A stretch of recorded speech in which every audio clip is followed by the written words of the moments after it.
세계적인 바이올리니스트 비발디, 작곡가이기도 하죠. 비발디가 스트라디바리우스라는 바이올린으로 연주를 했다고 합니다. 그날 저녁 콘서트 홀에는 사람들로 가득 차게 되었습니다. 스트라디바리우스는 잘 아시는 것처럼 세상에서 최고의 바이올린으로 알려진 이제 악기입니다. 그래서 이제 연주가 시작되고 청중들이 넋을 잃고 아름다운 선율에 취해 있었습니다. 역시 악기가 좋으니까 이런 아름다운 소리가 나는구나. 청중들은 누구나 그렇게 생각을 했습니다. 근데 갑자기 연주가 그쳤습니다. 청중들이 무대 위를 바라보는 순간 이 비발디가 바이올린을 높이 치켜들었다가 땅으로 내리쳤던 거예요.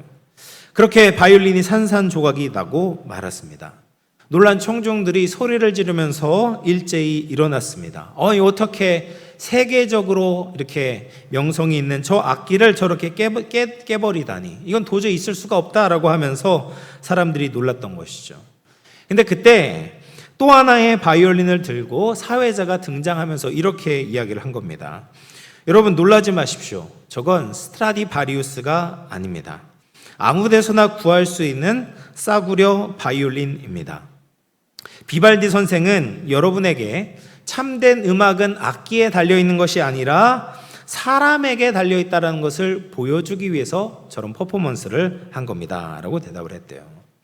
여러분, 평범한 악기라도 유능한 연주자의 손에 들려지게 된다면 사람들을 감동시키는 아름다운 음악을 만들 수 있죠. 사람도 이와 같습니다. 내가 누구와 함께 있느냐, 내가 누구의 손에 사로잡혀 있느냐에 따라서 그 사람의 삶이 결정되는 겁니다. 우리를 가장 잘 아시고 가장 좋은 길로 인도하시는 하나님의 손에 들려지게 될 때 그의 인생 전체가 하나님이 기뻐하시는 찬양이 될 줄로 믿습니다. 그럼 이제 무명의 바이올린, 평범한 바이올린과 같았던 다윗이 하나님께서 어떻게 그의 삶을 연주하시고 놀라운 감동을 주셨는지 말씀을 통해서 같이 살펴보도록 하겠습니다.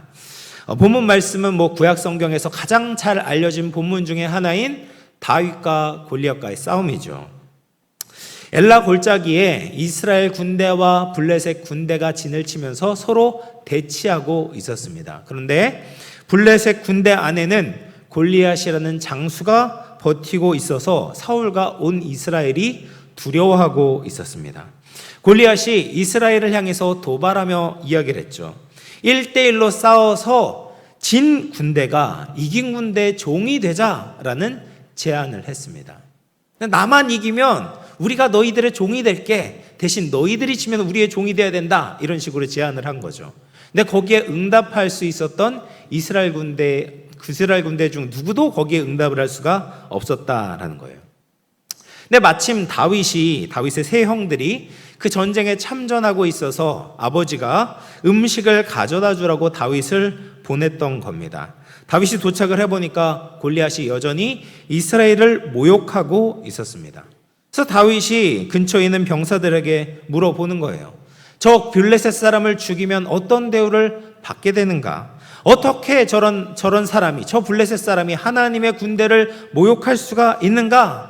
라면서 이제 반문을 했습니다. 한 사람에게 한 것이 아니라 주위에 있는 사람들에게 계속 이야기를 나누는 거예요. 그러자 그 이야기가 사울의 귀에까지 들어가게 되는 거죠. 그리고 다윗이 사울 앞에 불려가게 되었습니다. 그러자 다윗이 사울왕 앞에서 담대하게 이야기를 합니다. 17장 32절 말씀 같이 보겠습니다. 시작. 다윗이 사울에게 말하되 그로 말미암아 사람이 낙담하지 말 것이라 주의 종이 가서 저 블레셋 사람과 싸우리이다 하니. 다윗이 가장 먼저 무엇이라고 얘기를 합니까? 저 사람 때문에 낙담하지 마십시오 라고 얘기하는 거죠. 다윗은 지금 문제의 핵심이 마음의 낙심이다라는 것을 알고 있었습니다. 사울과 이스라엘 군대는 골리앗을 보면서 이렇게 이야기를 하는 거죠. 우리는 약하고 저 사람은 강하다. 우리는 저 골리앗을 도저히 이길 수 없다라고 하면서 벌벌 떨고 있었습니다. 근데 다윗은 낙담하는 것이 문제다라고 지적하고 있는 것입니다. 여러분, 어떤 어려운 일을 만나면 그 문제를 풀어내야 됩니다. 근데 우리의 마음이 낙담이 찾아오게 되면, 낙심하게 되면 그 문제에 맞설 힘이 사라지게 됩니다. 문제를 자꾸 피하게 되는 것이죠. 문제를 피하면 어떤 문제도 풀 수가 없는 거예요.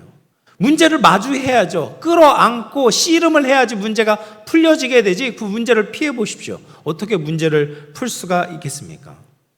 그래서 다윗은 지금 낙담하지 않는 것이 가장 중요하다라고 이야기를 하면서 사울 왕에게 이야기를 하고 있었어요. 그래서 사울이 다윗을 오히려 말리는 겁니다. 다윗은 어린 소년이지만 골리앗은 용사다라는 거예요. 이 골리앗에 대해서 묘사한 이 표현을 보면 사무엘상 17장 4절에 이렇게 이야기를 합니다. 블레셋 사람들의 진영에서 싸움을 도두는 자가 왔는데 그의 이름은 골리앗이요 가드 사람이라 그의 키는 6규빗 한 뼘이요 라고 이야기를 합니다. 골리앗을 가리켜서 싸움을 도두는 자라고 표현을 했는데요, 이것을 영어 성경에 보면 챔피언이라고 되어 있어요. 챔피언 아시죠? 여러분, 최홍만이라는 씨름 선수 아시죠? 예전에 전씨름 선수죠. 이 최홍만을 보면 체격이 엄청납니다. 키도 2m가 넘고 발이 360mm래요. 360. 그러니까 30cm가 넘는 거예요. 그리고 손도 엄청나게 큽니다. 그래서 소위 이제 홍만 효과라는 게 있습니다. 최홍만이 잡으면 그 물건이 굉장히 작아 보이게 되는 거예요. 그래서 사과를 들고 있으면 마치 무슨 자두를 들고 있는 것처럼 보이고, 햄버거를 손에 들고 있으면 마카롱 같이 작게 보이게 된다. 맥주잔을 들고 있으면 마치 소주잔처럼 보이게 된다라는 것이죠. 그런데 이 골리앗은 최홍만과 같은 거인 중에서도 챔피언이었다라는 거예요. 키는 6규빗 한 뼘이라고 하는데 이것을 현대식으로 표현하면 약 3m 정도가 된다고 합니다. 그러니까 그 옆에 서 있으면 모든 사람들을 다 작게 만들어 버리는 거죠. 키만 작게 만드는 것이 아니라 그 마음까지도 주눅들고 움츠러들게 만드는 효과를 가지고 있었던 것 같습니다. 그래서 사울이 이야기를 하는 거죠. 다윗의 용기는 가상하지만 네가 그 옆에 서면 정말 꼬마, 어린아이와 같이 보일 것이다. 너는 그를 이길 수 없다라고 이야기를 하는 거예요. 사울은 아마 다윗의 겉모습을 보면서 실망했던 것 같습니다. 사울의 생각에는 다윗이 골리앗과 싸우려면 적어도 최홍만 정도의 키는 가지고 있어야 되고 싸워본 경험도 많은 용사여야 된다라고 생각을 했던 거죠. 그런데 다윗은 그런 조건을 하나도 갖추고 있지 못했던 겁니다. 그래서 사울이 체념하면서 다윗을 말리려고 했습니다. 근데 다윗은 물러서지 않고 자신의 경험을 이야기하면서 사울을 설득하는 거예요. 사무엘상 17장 34, 35절 같이 읽어봅니다. 시작.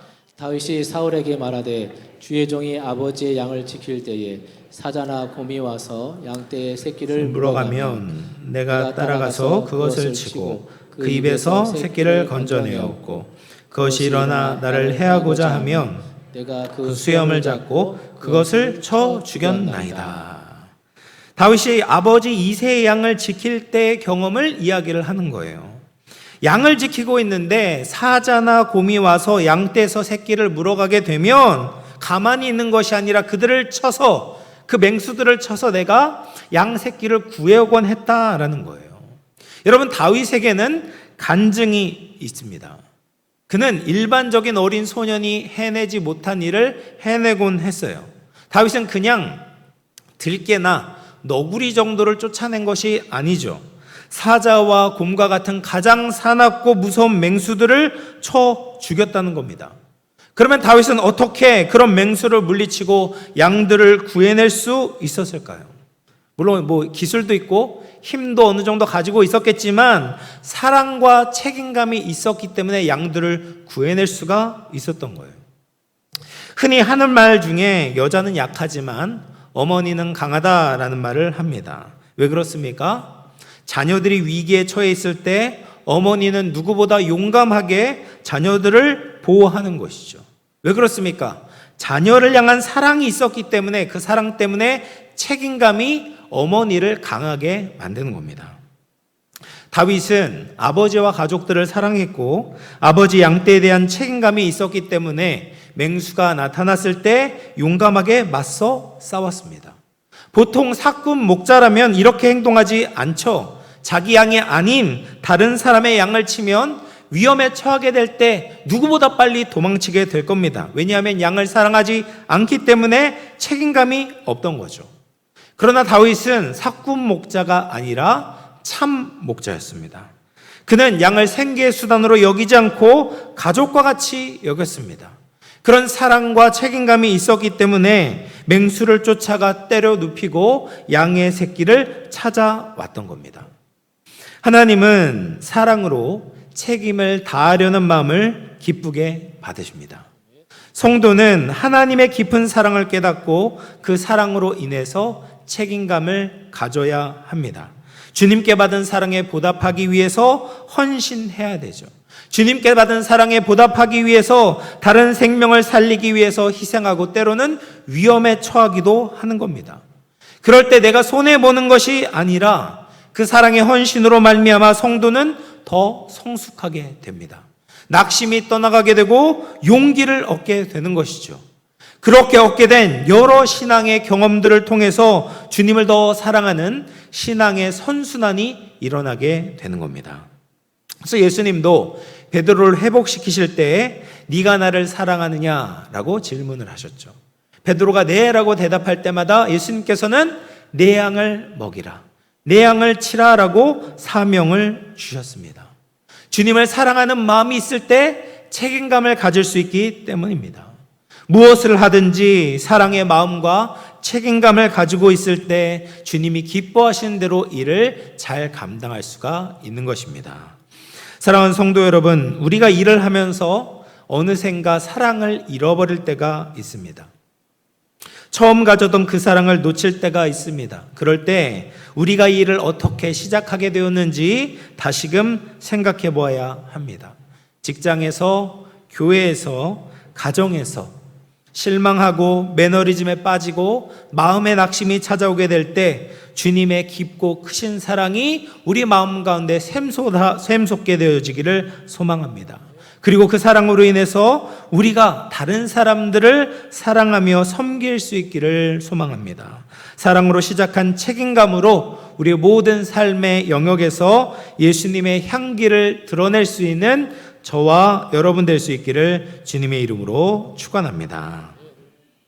그러면 이렇게 질문을 할 수 있죠. 그러면 사랑과 책임감만 있으면 골리앗을 무찌를 수가 있는가? 그렇지는 않습니다.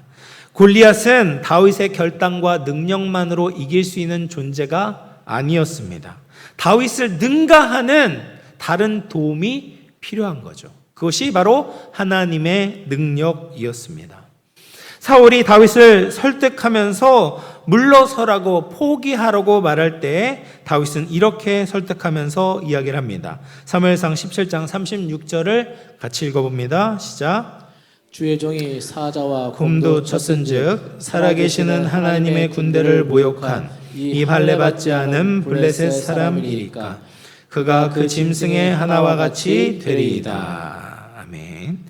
다윗은 이스라엘 군대를 가리켜서 살아계시는 하나님의 군대라고 부르고 있어요.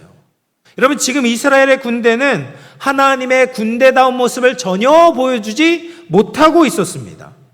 골리앗 한 사람 앞에서 벌벌 떨고 있었죠. 우업지졸이었습니다.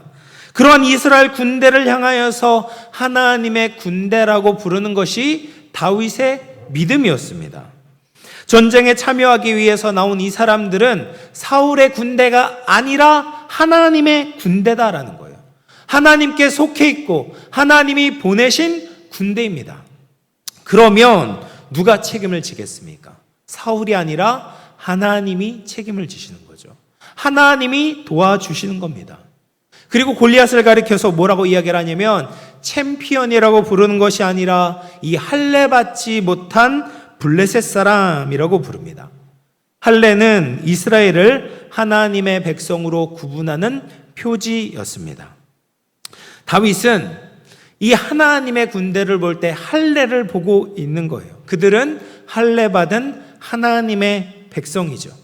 지금은 비록 초라해 보여도 아무것도 못하는 것처럼 무능해 보여도 그들이 하나님의 백성이라는 그 표지는 절대로 없어지지 않는 거죠. 하나님이 그들과 함께 하신다는 사실은 절대 변하거나 사라지지 않는 겁니다. 아무도 이 차이를 인식하지 못하고 있었어요. 모두가 겉으로 드러난 신장의 차이, 힘의 차이에 눌려 있었습니다. 믿음의 눈을 들어 하나님과 자신을 바라보지 못했습니다. 그러나 다윗은 하나님이 이스라엘과 함께 하시고 골리앗과는 함께하지 않는다라는 승패의 결정적인 열쇠를 가지고 있었던 거예요. 이 다윗의 확신의 참말을 들은 사울은 다윗을 전쟁터에 보내기로 결정을 합니다. 그래도 걱정이 되니까 사울이 자신의 갑옷을 다윗에게 입히게 하는 거예요. 사울이 자신의 갑옷을 다윗에게 준 것은 분명 좋은 의도로 준 것입니다. 머리에 투구를 쓰고 갑옷을 입고 손에 무기를 드는 것은 최소한의 무장이었습니다. 그렇게 무장을 해도 철제 무기로 중무장한 골리앗의 상대가 되지 않죠. 근데 다윗은 사울의 갑옷을 입어보고는 바로 벗어버립니다. 왜냐하면 익숙하지 않았기 때문입니다. 사람들이 볼 때 다윗을 가장 잘 보호해 줄 것 같은 것은 사울의 갑옷이죠. 다윗을 가장 빛나게 할 것 같은 것이 사울의 갑옷이었습니다. 그런데 다윗은 그것을 거부하고 있습니다. 그리고 시냇가로 가서 돌을 고르는 거예요.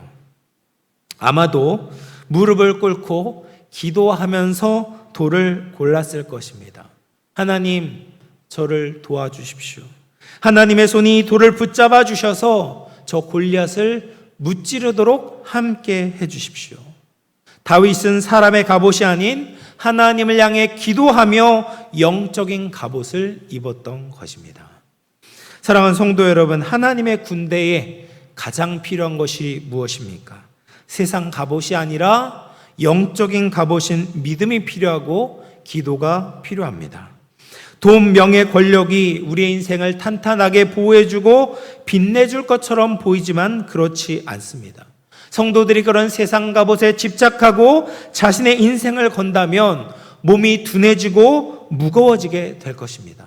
하나님의 뜻을 따라서 신속하게 움직이지 못하고 영적인 승리를 거둘 수가 없는 겁니다. 우리는 하나님을 구해야 됩니다. 하나님의 약속과 말씀을 붙잡고 나아가야 됩니다. 하나님이 주신 능력을 의지하며 우리 앞에 마주하는 큰 문제들을 담대히 맞서 싸울 수 있는 저와 우리 모든 영혼의 권속들 다 될 수 있기를 주님의 이름으로 축원합니다.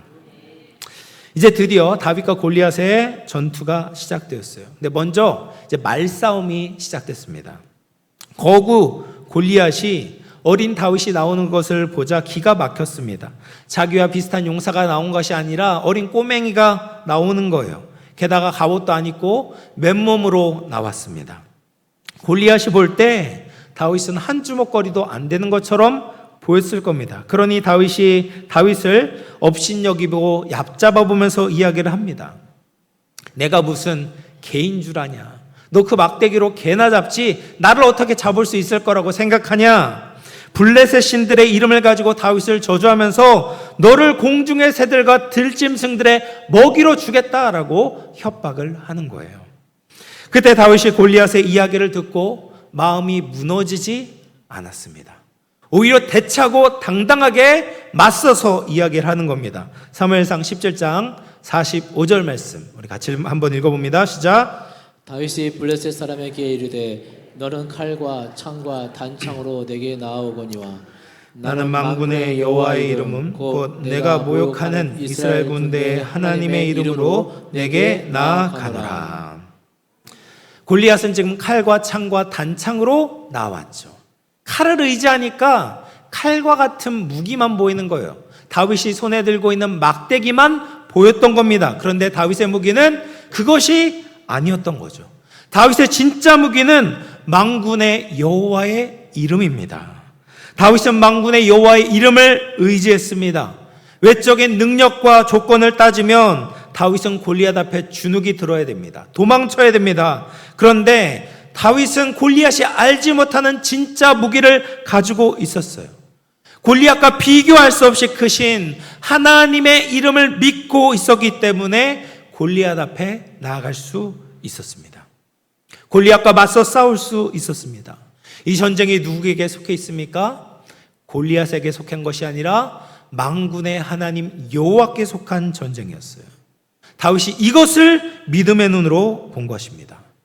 이 말씨름이 끝나고 나서 이제 피할 수 없는 승부가 펼쳐졌어요. 골리앗이 가까이 다가오는데 다윗이 도망치는 것이 아니라 더 빨리 다가가는 거예요. 그리고 하나님을 신뢰함으로 물맷돌을 던졌는데 골리앗의 이마에 박혀 골리앗이 한 방에 쓰러지게 되었습니다. 하나님의 이름을 신뢰하며 나간 다윗을 하나님께서 도와주셨을 때 골리앗은 철옹성이 아니라 모래성처럼 무너지게 된 것입니다.